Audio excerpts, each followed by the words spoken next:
guys, it's Fred. Gonna be a short video. Did a hour and a half long video last night, Mr. Elam, and his interview with Ann Henderson. I don't know when it will be out.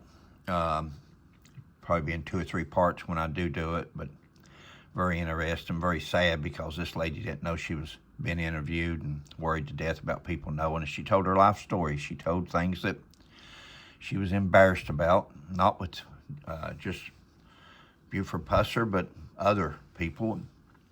And it's sad that she's, and the lady assured her, of course, that it would never be public. No one would ever know about this. And I'll make a comment. I'm going to get to my point here in a minute.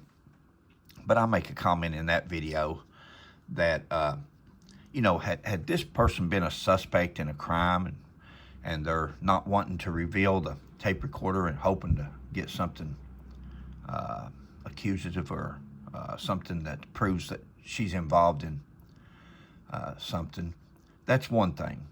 But when you're interviewing a witness, simply a witness, and you're just wanting a recorded tape of the interview, and so you can fill out your documentation and have it on record, that's another.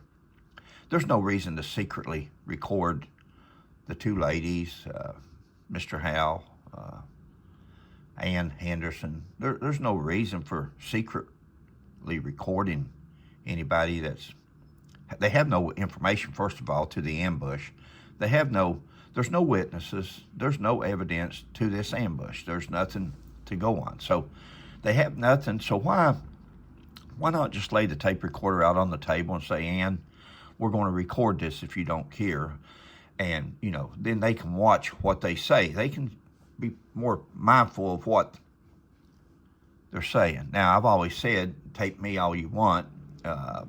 I've never said nothing that I wouldn't repeat. First of all, let's watch what we say and do, and we don't have to back up. Tell the truth, and you don't have to worry about somebody taping you. But there are certain things out there that a person says or they would rather keep private. Going to Mr. Elam here. This is at the end of that video, and he gives a little speech. And, I've said in police work all my life, there's an old saying, if you're ever going to do anything, do it by yourself, because where 2 or more are involved, one of them will talk. Now, isn't it funny that Mr. Elam has been after Buford Pusser's reputation for years and years and years? He's finally got it. He finally got Buford's reputation. He's finally got Buford defamed. He finally got Buford convicted of murdering his wife. He got that on that stage out of Mark Davidson and David Roush, TBI, and Attorney General. He got that on August the 29th, 2025. Now, I want you to watch here. Now that he's got his book, he's on his 2nd book he's writing. Oakley Baldwin's already got his 3rd one out. Mike's on his 2nd one, and they both feel comfortable because they've been vindicated. Anything that they have said, the TBI and Mr. Mark Davidson has just validated it. When they stood on that stage, they cleared these 2 men of any slander, any libel, any kind of, that's what they did by assuming responsibility themselves. Now, it's a little bit harder to do anything with a state or government entity as far as lawsuits. Now, you can do depositions, and you can bring out a lot of things in depositions through lawsuits, and especially, sworn depositions. But look how this man has thrown Mark Davidson under the bus. This is Mike Elam. This is the guy that was in possession of what Ricky Plunk says was a stolen gun that his dad, P.D. Plunk, had possession of. This was a stolen gun and possibly involved in a homicide, the death of Pauline Pusser. He says his dad brought this gun home the day that Pauline Pusser was killed. Now, he can say he got it from Buford. He can say he got it from Moffett. He can say he got it from wherever.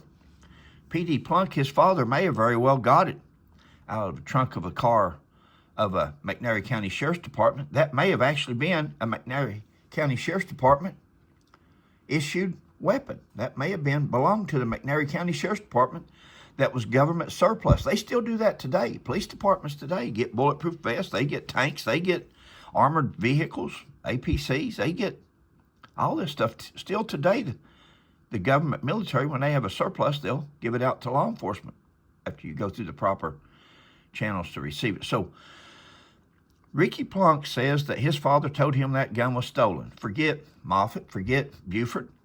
We know that P.D. Plunk, according to Ricky, gave his son a stolen firearm. We're now thinking that it's probably from McNairy County Sheriff's Department.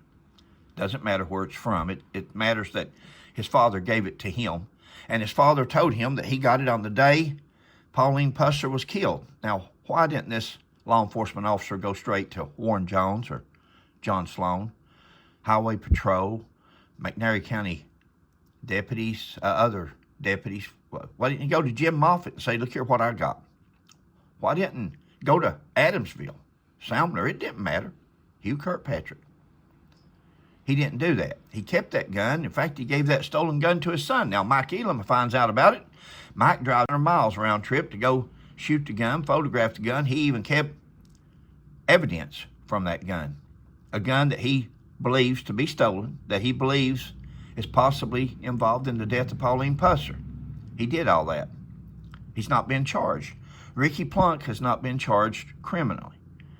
Now, guys, let me explain something. When I do these videos, this is not personal. I have nothing personal against nobody involved in this Buford Pusser saga. It's not personal.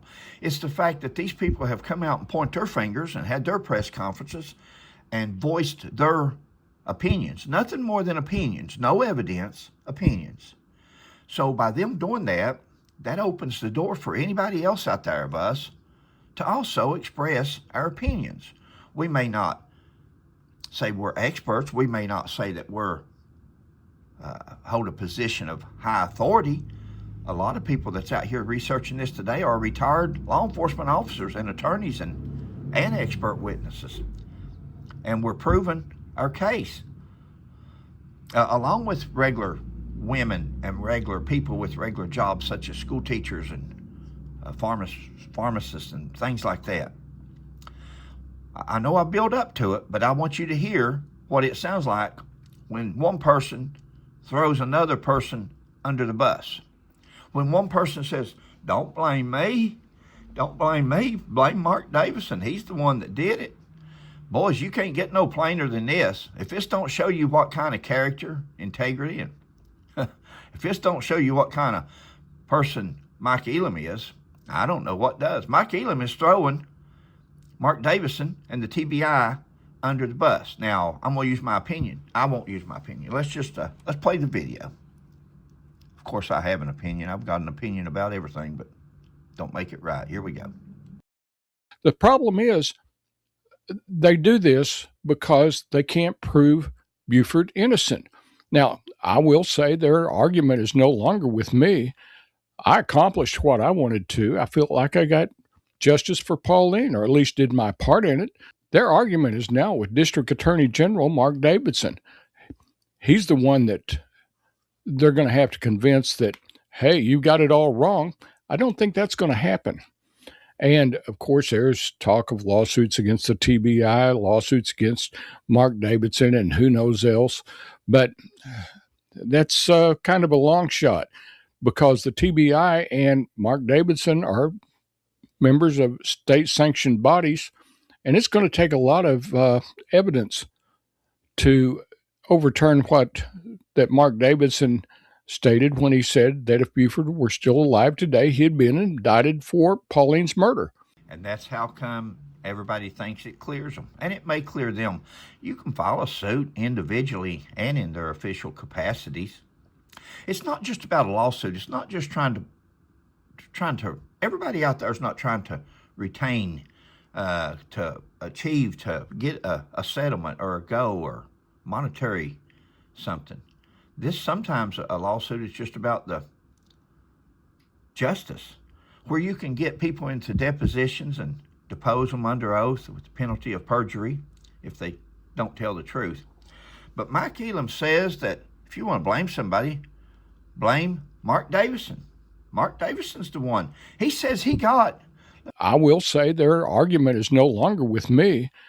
I accomplished what I wanted to. Stated when he said that if Buford were still alive today, he'd been indicted for Pauline's murder. Guys, you don't indict dead men. You don't try dead men. So when Mark Davidson made that statement, he knew he was defaming. He knew that he was tagging Buford Pusser forevermore as being a murderer. Why would you say that about a dead? If you can't indict a dead man, if you can't try a dead man, why would you go after his reputation? Remember, fame, fortune, and name notoriety. So all these guys are out there making a lot of noise, and it's simply because they can't prove that Buford was innocent. Guys, it's nobody's place to prove that somebody's innocent. It's their place to prove that he was guilty. Where Mike Elam says, I got what I wanted. I got what I wanted. He's got a book written. He's got all the fame that you could handle. And then that's where he says, if you want to blame somebody, blame Mark Davidson. Mark Davidson's the one that said he murdered his wife. That's all. I'm not going to drag this video out, illusionary truth. But my point here was to show that Mike Elam, how fast he threw Mark Davidson under the bus. And Mark Davidson still holds the cards. Mark Davidson still holds, or the TBI does, they hold that gun. Mark Davidson has the authority, and why he hasn't, if there's a crime committed, why hasn't he charged for it? Mike Elam was in charge of this, in possession of this gun. It's that simple. And Mike or Ricky Plunk, either one's, have never been charged. I accomplished what I wanted to. I feel like I got justice for Pauline.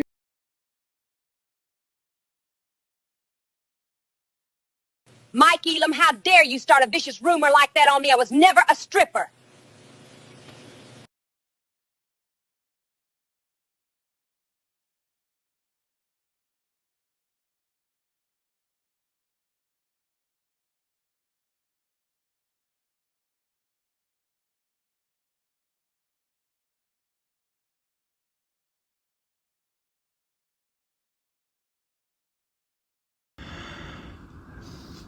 Thanks.